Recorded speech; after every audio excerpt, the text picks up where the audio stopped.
새로운 삶을 살라라는 제목으로 말씀을 나누겠습니다.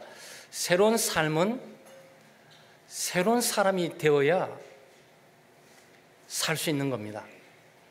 사람이 새롭게 되지 않으면 아무리 새로운 삶을 살려고 해도 살아갈 수가 없죠. 그래서 예수 믿는 사람은 새롭게 된 사람입니다. 성령으로 거듭나 하나님의 생명, 예수 그리스도의 생명, 하늘의 생명을 갖고 있는 사람입니다. 우리는 예수 그리스도를 믿음으로 구세주로 주님으로 마음속에 모셨으니까 그리스도가 우리 안에 있는 거죠. 그래서 우리는 새로운 사람이 되었습니다. 새로운 사람이 되었으니까 새로운 신분의 사람으로 살아가야 되죠. 새로운 삶이 어떤 삶입니까? 새로운 삶은 용서하고 용납하는 삶입니다. 오늘 13절 말씀에 보게 되면 서로 용납하며 또 피차 용서하되 그랬습니다. 새로운 삶은 용납하는 삶입니다. 용서하는 삶이에요.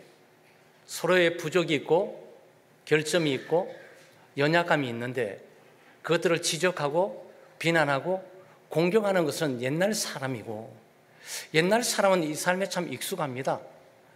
죄인은 늘 죄를 짓고 살아가게 되고 자기는 죄가 없다고 착각하고 살면서 자기의 죄는 잘 보이지 않고 다른 사람 죄만 크게 보이게 되죠. 그러다 보니 자기 자신을 지적하고 자기 자신을 반성하기보다도 다른 사람의 잘못만 보면서 지적하고 비난하면서 살아가게 됩니다. 근데 죄는 우리 힘과 능력으로 다룰 수 있는 것이 아니에요. 죄는 용서함으로 다룰 수 있는 겁니다. 여러분, 죄 짓게 되면 죄를 어떻게 다루게 됩니까? 용서하는 거죠. 네, 용서함으로 죄의 문제를 해결하고 다뤄나갈 수가 있는 겁니다. 이렇게 피차 용서하라 그러니까 일방적으로 한 사람만, 마음 좋은 사람, 온유한 사람, 착한 사람, 소위 성격이 너무 좋아가지고 바보 같은 사람만 그냥 막 용서해주고 사는 것이 아니고 똑똑한 사람도 또 힘 있는 사람도 능력 있는 사람도 또 함께 더불어 용서하는 거죠.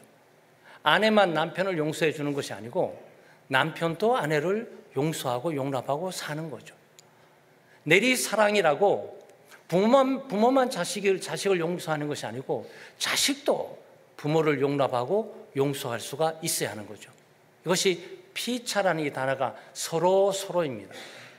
그래서 예수 믿는 사람들은 믿음의 공동체, 그리스도의 공동체, 사랑의 공동체니까 함께 더불어 용서하고 용납하고 이해하고 그리고 용서하고 또 용서받는 삶에 우리가 익숙해야 됩니다. 주변의 사람들을 보게 되면 분노가 하늘을 치밀어 있습니다. 일이 잘 돌아가지도 않고 또 여러 가지 짜증나는 일이 생기고 그러다 보니까 또 사람들이 동의도 받지 못하고 이해도 받지 못하고 그러니 짜증나고 화가 나는 거죠. 화가 나게 되면 어떡합니까? 화를 반드시 분출하게 되잖아요. 그런데 가장 가까운 사람에게 꼭 화를 먼저 내면서 분출을 하게 되죠. 그럼 화를 받은 사람이 있고 화를 받으면서 박수를 치면서 당신 화를 내는 것은 정당하고 올바른 일이고 나는 당신의 화를 화살처럼 늘 받아 살아갈 수밖에 없는 사람이니 당연하지, 이렇게 생각하는 사람 아무도 없습니다. 나에게 왜 화를 내는 거지? 라고 또 이 부분들이 화를 거듭나면서 또 화를 내게 되죠. 사실 이렇게 보복, 증오, 갈등, 대립, 반목 이런 것들이 가정 속에서도 있고 교회 가운데서도 있고 이 사회 속에서도 편만하게 있게 되는 거죠. 그렇기 때문에 이 사회는 무엇보다도 용납이 필요하고 용서가 필요한 거죠. 이것은 특정적인 사람이 아니고 죄를 지었다는 특정적인 사람만 아니고 모든 사람이 실수하고 모든 사람의 결점이 있고 오점이 있으니까 그러니까 모든 사람에게는 용납이 필요하고 용서가 필요한 거죠. 그래서 우리는 용서받는 일에도 굉장히 익숙해야 되고요. 미안합니다 사과하고 내가 잘못됐습니다. 사과하고. 내가 말에 실수했습니다. 사과하고. 내가 먼저 했네요. 라고 사과하고. 이 영어로 I'm sorry, sorry 그러잖아요. 스치고 옷만 스치고 지나가도. 저는 가끔 가다 보면 여러분도 마찬가지지만 옷을 스치면서 짝지금 자기가 팍 쳤는데 자기가 나한테 미안합니다 하고 지나가야 되는데 눈을 흘기면서 왜 당신이 내 앞에 거침이 돼서 막고 있어라는 듯한 그런 자세를 갖고 확 지나간단 말이죠. 목사인 난데도 아니 왜 그러는 거야? 화가 착 날라 그런단 말이죠. 그런데 이게 용납이 되지 않으면, 이것들 용서가 되지 않으면 그야말로 시비가 붙게 되고 그 시비는 큰 다툼과 싸움으로 갈 가능성이 굉장히 많이 있습니다. 사람들은 굉장히 바쁘게 살아갑니다. 아마 여러분도 바쁘게 살아가죠. 새해가 시작됐지만 여전히 할 일들은 태산 같고 계획들은 새롭게 또 있고 또 일들은 일어나게 되고 그렇습니다. 바쁘게 살다 보니까 피곤하고 지치고 힘들어요. 피곤하고 지치고 힘들다 보면 사람이 마음에 여유가 없어요. 마음에 여유가 없다 보면 조그만 스치는 일도 화가 나요. 그러다 보니까 용서한다거나 용납한다거나 저 사람 무슨 일이 있어서 저렇게 갔겠거니 이렇게 이해를 하지 않고, 안 그래도 지금 뭔가 일이 안 풀려가고 지치고 피곤한데 내 인생에 거침들 되는 것 이건 뭐지라고 화를 퍼붓게 되죠. 화를 퍼붓게 되면 화를 받은 사람이 그냥 가만히 있겠습니까? 또 퍼붓게 되죠. 그 치열한 싸움이 갑작스레 말다툼이 있다가 육체적인 싸움으로 갔다가 그 다음에 무기를 들다가 누가 상해를 당하는 일까지 일어나게 되는 거죠. 자기만 싸우다가 자기들만 다치면 되는데 이게 또 묘한 일이나 주변에 파편이 튀겨요. 이런 폭탄이 터지게 되면 터진 그 자리에 있는 사람만 죽는 것이 아니고 이 가스에 의해서 파편에 의해서 주변의 사람들이 죽지는 않아도 다쳐요. 괜히 주변에 있는 사람들이 그것 때문에 평안히 살아야 될 걸, 네? 걱정 없이 살아야 되는데 괜히 걱정되고 괜히 염려되고 보면 눈치 보이고 이게 위축받고 그렇게 된단 말이죠. 그러니까 이런 삶은 좋은 삶이 아니죠. 이거는 옛날의 삶이에요. 예수를 믿지 않았을 때 그렇게 했던 아주 익숙한 삶이에요. 우리 모두가 자중심적이고 이기적이니까 누구든지 내 삶의 거침이 되고 내가 번거롭게 되면 그냥 짜증내고 화를 내면서 퍼부을 수밖에 없는 그런 정황으로 가게 되죠. 그러니 예수 믿지 않는 삶을 살아갈 수는 없습니다. 이제는 예수 믿는 삶은 완전히 다른 삶을 살아야 돼요. 이해할 수 없지만 이해해 줘야 돼요. 받아들일 수 없지만 받아들여 줘야 돼요. 도저히 용서할 수 없지만 용서하고 살아야 돼요. 이 세상이 마치 가정도 그렇고 이 사회도 불난집 같아요. 그냥 사회도 그냥 분노가 들 끓고 말이죠. 네. 직장에도 분노가 끓고 이 가정에서도 또 분노가 들 끓어요. 네, 이런 세상 가운데 예수 믿는 우리는 용서의 사람으로, 용서받는 사람으로 우리가 살아가야 됩니다. 그는 하나님께서 우리를 용서해 주셨기 때문에 그래요. 우리는 죄를 짓고 살지만 하나님은 늘 우리의 죄를 뒤치다 꺼리하듯이 우리의 죄를 다 용서해 주는 작업들을 진행해 나갑니다. 하나님은 사랑이시고 자비와 공유를 베푸셔서 독생자 예수 그리스도를 통해서 늘 쉼없이 짓고 있는 우리의 죄를 우리가 자백만 하면, 고백만 하면 깨끗이 용서해 주시고 없는 듯하게 해줍니다. 마치 예수님은 청소부 같아요. 그래서 우리 몸이나 영혼에 더러운 죄악들이 있으면 예수님이 오셔서 깨끗이 또 이 청소하고 깨끗하게 단장시켜 주는 거죠.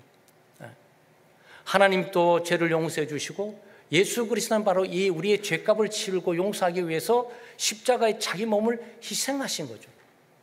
자기를 던져서 십자가에 희생하심으로 그를 바라보고 그를 믿는 모든 사람들의 죄를 깨끗이 용서해 주시고 죄값을 갚아 주시는 거죠. 그러니까 얼마나 놀라운 일들입니다. 근데 우리도 이렇게 살아야 된단 말이죠. 그리스도께서 우리를 용서하신 같이 우리가 서로 용서해야 된다.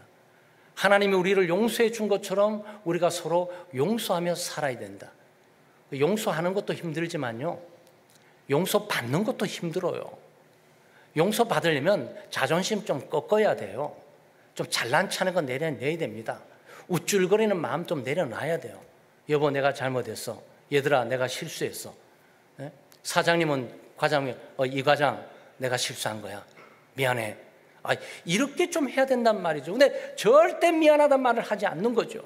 그러다 보니까 용서하고 싶은 사람도 용서할 기회를 잃어버리고 용서할 마음이 생기질 않아요. 그래서 용서받는 사람은, 또 용서받고 싶어하는 사람은 반드시 사과해야 됩니다. 문제가 무엇인지 사과를 해야 되고, 용서하는 사람은 진정으로 사과를 하게 될 때 어떤 경로를 만원하고 그리스도인은 용납을 하고 그리고 받아들이고 용서를 해 줘야 됩니다. 용서에 대해서 이 베드로는 예수님에게 물어봤습니다. 마태복음 18장 21절 22절 말씀에 그때 베드로가 나와 이르되 주여 형제가 내게 죄를 범하였으면 몇 번이나 용서하여 주리까? 7번까지 하리까? 라고 이렇게 물었습니다. 그러니까 예수께서 이르시되 내게 이르노니 7번뿐만 아니고 7번을 7번까지라도 할지니라, 이렇게 대답하셨습니다. 아마 여기에 항상 베드로 사도라는 이 인물이 우리의 주목되는 신앙생활이에요. 성격이 좀 충성스럽습니다. 굉장히 의지가 강해 보이기도 하죠. 그럼에도 불구하고 종종 실수를 많이 합니다. 주님께서 원하시는 게 뭔지 너무 아니까 주님 용서하겠습니다. 그래? 7번 해주면 될까요? 하면 다 한 거죠. 아마 베드로가 이 말을 하게 될 때는 아마 예수님에게 보통 사람들 한두 번도 용서하기 어렵습니다. 저 예수님의 참된 제자 아닙니까? 제가 예수님의 수제자 아니겠습니까? 제가 한두 번 용서해주고 끝날 것 같습니까? 7번까지 이 정도면 뭐 되지 않겠어요? 딱 제시를 했죠.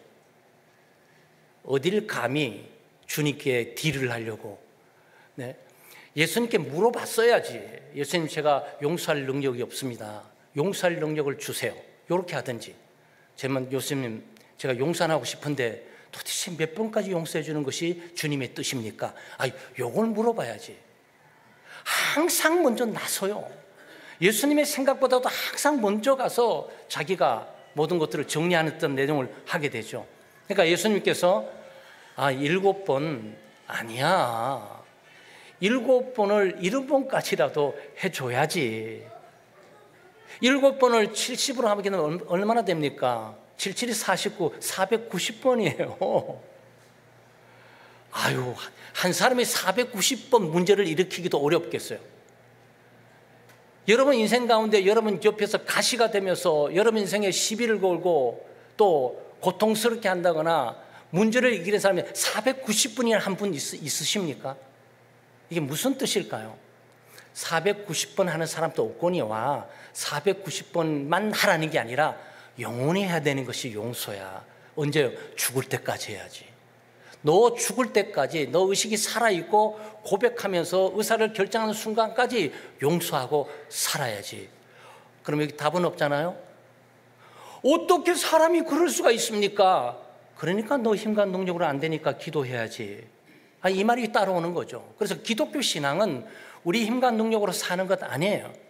이런 성경 보면서 사랑하라, 겸손하고 온유하라, 긍휼을 베풀라, 오래 참으라, 여러분 할 수 있는 게 뭐가 있습니까? 아무것도 없어요. 우리는 이것을 할 수 있는 능력과 힘이 없습니다. 성경이 이 말을 하게 될 때 하나님을 의지하고 신뢰하면서 기도 가운데 하나님의 능력을 더 입으라, 하나님의 은혜를 받으라라고 강조하는 거예요. 하나님의 은혜가 없이는 누구든지 용서받을 수도 없고 용서할 수도 없는 거죠. 그리고 이어서 18장 23절 35절에 빚진 종의 얘기 나옵니다. 종이 탕감을 받았습니다. 탕감받은 종은 1만 달란트예요. 그러니까 1만 달란트를 빚진 거예요. 그 사람이 빚지고 산다는 게 참 괴롭습니다. 그래서 사채 쓰신 분들이 이자에 일을 더하면서 하다가 도저히 감당할 길이 없으니까 집안이 파산되기도 하고 자기 생명을 끊음으로 이 빚으로부터 자유로워지고 싶어하는 그런 내용들을 우리 사회 가운데 많이 보게 됩니다. 날마다 돈 내놓으라 그러는데 어떻게 사람이 평안하게 살아갈 수가 있습니까? 밥을 먹어도 먹을 수도 없고 먹어도 체해가지고 소화도 안 되는 이 상황 가운데 사는 게 아닌 거죠. 그래서 이게 빚이란 말이죠. 1만 달란트가 얼마 같은 줄 아세요? 네, 우리 돈으로 6조입니다. 6조. 이거는 죽어야 끝나는 일이야. 이거는 도저히 갚을 수 있는 의도들이 아니에요. 6조. 여러분 빚진 자 가운데 혹시 6조 빚진 사람은 기업도 6조 정도 빚지만 벌써 다 폐쇄돼야 될 거예요. 그런데 주인이 달라 그러는 거예요. 갚을 게 없습니다. 자식을 팔고 아내를 팔고 모든 거 다 팔아서 갚고 그러는데 도저히 그래도 안 됩니다. 그래서 자비를 베풀어 주세요. 그래갖고 그래 내가 너를 자비를 베풀어서 빚을 탕감해 줄게. 1만 달란트 없는 걸로 하자. 이제 바로 살아가봐 라고 놔준 거예요. 얼마나 자유롭고 얼마나 기쁨이 있고 즐거움이 있겠습니다. 이게 죄 용서가 이런 거예요. 여러분 우리가 죄를 용서받았다는 사실은 얼마나 기쁨과 즐거움으로 살아야 되는지는 모른단 말이죠. 우리 가운데 죄가 수없이 많이 있지만 우리는 죄를 짓고 살지만 우리는 죄의 용서를 받고 살아가는 사람이니까 참 복된 사람이죠. 그런데 문제는 이 사람이 자기의 동료가 있는 거예요. 자기의 동료는 자기에게 100데나리온 빚졌어요. 100데나리온 지금으로 환산하게 되면 1,000만 원이에요. 1,000만 원도 큰 돈이죠. 1,000만 원 큰 돈인데 자기는 6조 원을 탕감받았으니까 5조 원 내지는 아니면 뭐 1조 원이라도 탕감을 해줘야 되는데 1,000만 원 빚지고 있는 그 사람에게 내놔. 계속 못 살게 굴다가 결국 옥에 경찰서 끌고 가지고 옥살이 시키고 만 거예요. 이 소식을 1만 달란트를 탕감해준 주인이 듣고 올 때 괘씸한 거예요. 아니 나는 자기가 자비와 긍휼을 베풀어 달라 그래가지고 6조 원이나 탕감을 해줬는데 아니 1,000만 원밖에 안 되는 거를 자기가 탕감 안 해주고 옥살이를 시켜? 괘씸하다. 불러와가지고 다 원상복귀 시키면서 너야말로 옥살이해야 될 사람이야 라고 하는 장면이 여기에 나온단 말이죠. 여러분 우리가 다른 사람을 용서할 때 용서할 힘이 없잖아요. 여러분이 얼마나 많이 용서받았는지를 생각하셔야 돼요. 내가 하나님으로부터 얼마나 많은 죄를 용서를 받고 얼마나 많은 사랑과 긍휼과 자비를 받았음을 기억을 하셔야 돼요. 이거 잊어버리면요 배은망덕한 사람이 되는 거예요. 1만 달란트 탕감받은 사람처럼 그렇게 모렴치하게 살아갈 수밖에 없게 되어 있어요. 잘못한 사람 많은데 이 사람 나에게 내가 하나님께 잘못한 거 얼마나 많지. 어릴 때부터 하나님을 원망하고 불평하고 불순종하고 불신하고 교회를 업신여기고 말씀을 무시하고 사명을 무시하고 봉사를 무시하고 살았던 수천 번 죽어마땅한데 이거 하나 잘못한 거 못 용서해 주냐고요. 여러분 우리가 하나님과의 관계 가운데 내가 얼마나 많은 용서, 얼마나 큰 용서, 내가 얼마나 큰 죄인이고 이 얼마나 많은 죄인을 내가 그리스도를 통해서 용서받은 사실을 반드시 이해하고 깨달아야 돼요. 그것이 다른 사람을 용서하는 근거가 되는 거예요. 만약 이 부분이 잘못되게 되면 절대로 다른 사람 용서할 수 없습니다. 용납할 수 없죠. 이해할 수 없죠. 자기가 탕감받고 자기가 용서받은 걸 까맣게 잊어버린 사람이 어떻게 하겠습니까? 그러니까 예수님께서 주기도문에서 말씀하셨습니다. 우리가 우리에게 죄진 자를 사하여 준 것 같이 우리의 죄를 사하여 주옵소서. 이렇게 기도해. 용서에 대한 기도를 하고 살아갈 것이야. 예수님께서 주기도문을 가르쳐 주셨어요. 근데 이 주기도문은 예수님의 제자들이 예수님이 늘 기도하고 사시니까 도대체 어떻게 기도해야 되는 거예요? 뭘 기도해야 되는 거예요? 라고 우리에게 기도를 가르쳐 주소서. 그러니까 예수님께서 그래 이렇게 기도하도록 해. 하늘에 계신 우리 아버지여 이름을 거룩히 받으시며 나라에 임하시며 뜻이 하늘에 이룬 것이 땅에서 이루어지다. 오늘날 우리에게 일용할 양식을 주시고 우리가 우리에게 잘못한 사람을 용서하여 준 것 같이 우리의 죄를 용서해 주시옵소서라고 매 순간의 삶 가운데 기도의 제목에 용서가 들어가 있어요. 일용할 양식으로 먹고 마시고 입는 문제, 직장의 문제, 공부 잘하고 출세하고 성공하는 문제의 기도도 그 속에 들어가 있지만 용서에 관한 기도의 문제도 그 속에 들어가 있다고요. 그런데 오해하시면 안 돼요. 우리가 우리에게 죄인 자를 사하여 준 것 같이 우리의 죄를 사하여 주십시오. 내가 다른 사람을 용서해 준 것처럼 나를 용서해 주세요. 마치 이렇게 보이는데 그게 아니에요. 다른 사람의 죄를 용서해 주는 것이 내 용서받는 조건이 될 수가 없어요. 우리가 죄 용서받는 근거는 아무 조건이 없습니다. 무조건적인 은혜예요. 하나님의 사랑으로 독생자 예수 그리스도를 통해서 우리에게 믿음을 주시고 그리스도를 믿음으로 우리가 죄 용서를 받는 거죠. 주기도문이 말하는 것은 뭐냐면 하나님의 무조건적인 은혜, 그야말로 6조 원이란 어마어마한 이 빚을 탕감받은 값없는 너는 앞으로 수많은 빚진 사람들을 탕감해주고 살아야 될 거야. 그 탕감해주는 걸 보게 될 때 진정으로 6조 원을 탕감받는 사람임을 입증하게 될 거야. 그 얘기죠. 그러니까 죄 용서는 하나님의 은혜로, 믿음으로, 죄에 대한 자백과 고백으로, 회개로 우리가 하나님으로부터 그리스도를 통해서 죄의 용서함을 받습니다. 여기는 아무 조건이 없어요. 무조건적인 하나님의 은혜, 무조건적인 하나님의 사랑으로 우리가 조 용서를 받은 거죠. 이런 조 용서를 받은 우리가 결과적으로 죄를 용서하는 사람으로 나타나야 되고, 죄 용서하는 사람으로 나타나게 될 때 비로소 내가 죄 용서함을 받은 사람인 거라고 입증이 된다. 그런 얘기. 주기도문은 그런 내용을 여기 담고 있단 말이죠. 여러분 2025년도 새 삶을 어떻게 살고 싶으세요? 네, 용서하며 사시기 바랍니다. 네, 새해 2020은 초추 있는 것 잊지 마시고 내가 하나님으로부터 받은 은혜와 제 용서를 받은 그 큰 은혜를 꼭 기억하고 잊지 말고 내가 주변에 잘못한 사람들을 용납하거나 이해하거나 용서해주는 근거로 사용할 수 있길 바랍니다. 그래서 하나님의 은혜가 내게 넘치는 삶을 살아가는 우리 교우들 되시기를 주의 이름으로 축원합니다. 두 번째는 사랑하며 살아야 됩니다. 용서하고 살아가는 것이 새 삶이지만 사랑하며 살아가는 삶도 새 삶이에요. 오늘 14절 말씀에 보게 되면 이 모든 위에 사랑을 더하라.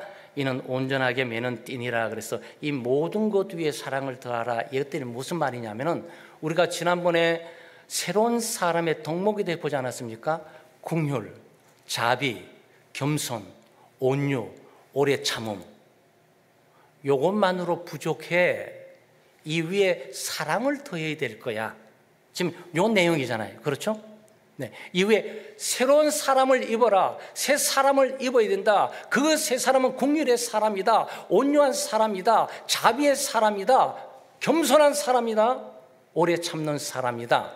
그것만으로 안 된다. 더 위에 사랑을 더해야 된다. 근데 사실은 사랑을 더하게 돼 있는 것이 아니고요. 네, 이 문장 자체의 톤을 번역을 그렇게 쉽게 해서 이해하도록 했는데 그게 돼 있는 것이 아니고 자비, 긍휼, 겸손, 온유, 오래 참음은 사랑 위에 세워져 있어야 될 거야. 지금 이 말을 하는 거예요. 사랑이 핵심이고 사랑이 근거고 사랑의 모든 것들의 출발점임을 알려주고 있는 거예요. 사랑해야 긍휼을 베풀 수가 있고 사랑해야 자비를 베풀 수가 있고 사랑해야 겸손할 수가 있고 사랑해야 온유할 수가 있고 사랑해야 오래 참을 수가 있다는 얘기예요. 사랑이 없으면 아무것도 할 수 없다. 그런 얘기예요. 그래서 예수 믿는 사람, 우리는 새로운 사람을 어떻게 사랑하냐? 사랑하면서 살아갑니다. 이 세상이 필요한 것은 사랑이에요. 우리 가족이 필요한 것은 사랑이에요. 우리 교회가 필요한 것은 사랑이에요. 우리 국가가 필요한 것은 사랑이에요. 정의, 공의, 공법 중요하지만 이보다 더 소중하고 중요한 것들은 사랑이에요. 사랑이 없으면 아무것도 아닌 거죠. 여기서 말하는 사랑은 우리가 일반적으로 말하는 가족적이고 친족적인 사랑, 또 우리가 사랑하는 대상의 남녀의 사랑, 아니면 국가와 민족에 대해서 충성스러운 사랑, 이걸 말하는 게 아니에요. 여기 말하는 사랑은 하나님의 사랑을 말합니다. 하나님의 사랑은 아가페계적인 사랑인데 그 사랑은 무조건적인 사랑이에요. 뭐가 조건이 얼굴이 잘생겼는데 또 몸이 좋은데 돈이 많은데 사회신분 지위 높은데 이거 해서 사랑하는 게 아니고 그냥 무조건 아무 조건이 없어요. 아무 조건 없이 그냥 베푸는 사랑, 이것이 하나님의 사랑이에요. 우리는 이것을 무조건적인 사랑이라고 합니다. 그리고 자기 희생적인 사랑이에요. 예수님께서 우리 같은 죄인, 의인을 위해서 죽은 게 아니잖아요. 고사한 사람을 위해서 죽은 것이 아니잖아요. 예수님이 죽어주신 사람이 누굽니까? 하나님의 원수되어 있고 아버지와 원수되어 있는 자들, 네? 그러면 죄인 중에 죄인들, 영원한 저주와 심판을 받을 수밖에 없는 존재, 그 존재를 위해서 살리기 위해서 자신의 몸을 십자가에 희생시켰단 말이죠. 이게 그리스도의 사랑이에요. 그래서 우리가 십자가를 바라보게 될 때 하나님이 독생자 예수 그리스도를 나를 위해서 희생시키고 주신 하나님의 사랑을 발견할 뿐만 아니고 예수 그리스도께서 하나님의 아들로서 나 같은 죄인을 위해서 십자가에 기꺼이 자기 몸을 주시는 그 사랑을 우리가 보게 된단 말이죠. 그래서 십자가는 사랑이에요. 사랑 없이는 여러분 십자가를 해석할 방법이 없고 이해할 방법이 없어요. 나 같은 죄인을 위해서 왜 그렇게 죽으셨어? 똑똑치 못하게? 예수님 IQ가 좀 약하신가 봐. 나보다 더 똑똑한 친구들 구원해서 하시면 되지 왜 하필 나를? 사랑이에요. 사랑이 뭐냐고요? 무조건 베푸는 거예요. 조건이 없어요. 자기 희생적이에요. 교회는 바로 무조건적인 사랑, 자기 희생적인 사랑 이 위에 세워져 있고 이 위에 세워져 있어야 우리가 겸손할 수 있고 온유할 수 있고 그리고 긍휼을 베풀 수 있고 불쌍히 여김을 줄 수 있고 그리고 어떤 상황 가운데서도 인내하고 견딜 수 있는 것이 사랑이에요. 사랑하는 남자를 사랑하는 여성은 남자가 어떤 상황 속에서 떠나지 않아요. 죽어도 그 죽음을 같이 맞이하면서 가는 거지. 그게 사랑이죠. 사랑만이 그렇게 할 수가 있어요. 그런데 우리 모두는 이런 사랑이 필요하단 말이죠.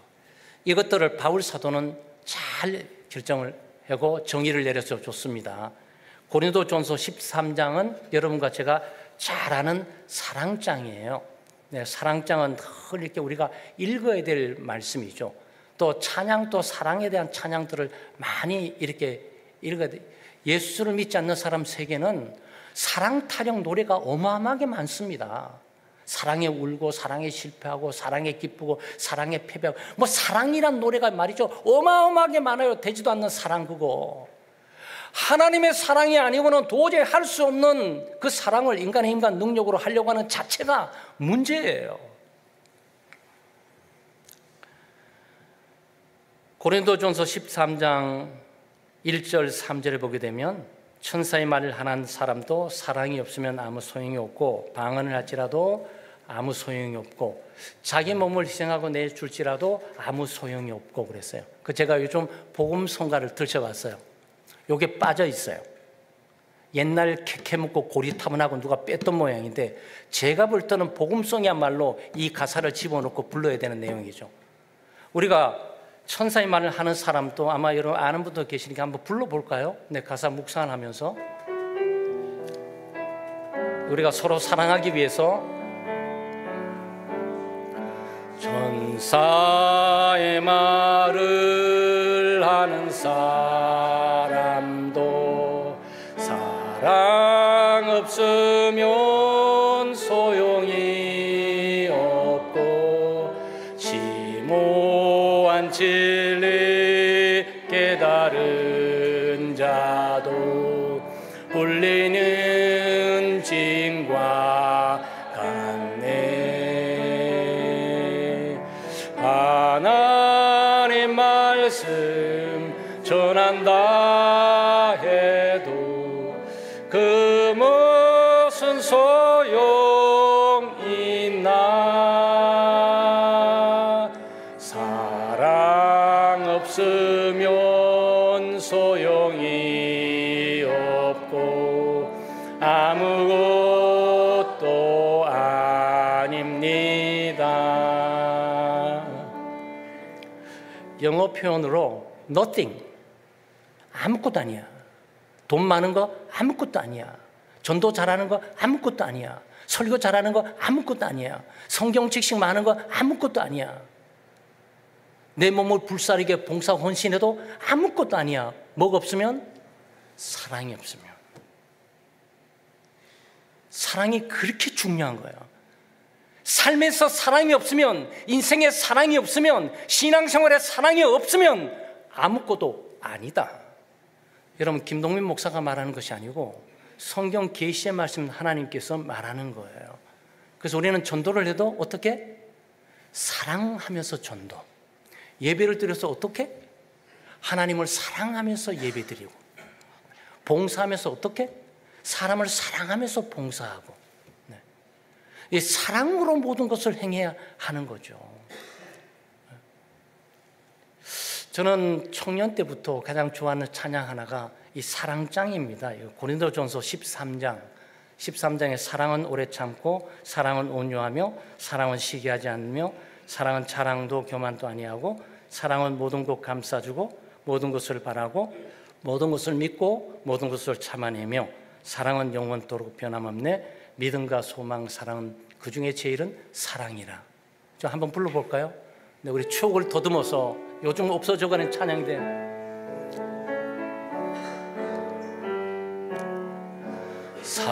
사랑은 언제나 오래 참고, 사랑은 언제나 온유하며, 사랑은 시기하지 않으며, 자랑도 교만도 아니하며, 사랑은 무례히 행치 않고, 자기의 유익을 굳지 않고, 사랑은 속내지 아니하며, 진리와 함께 기뻐하네.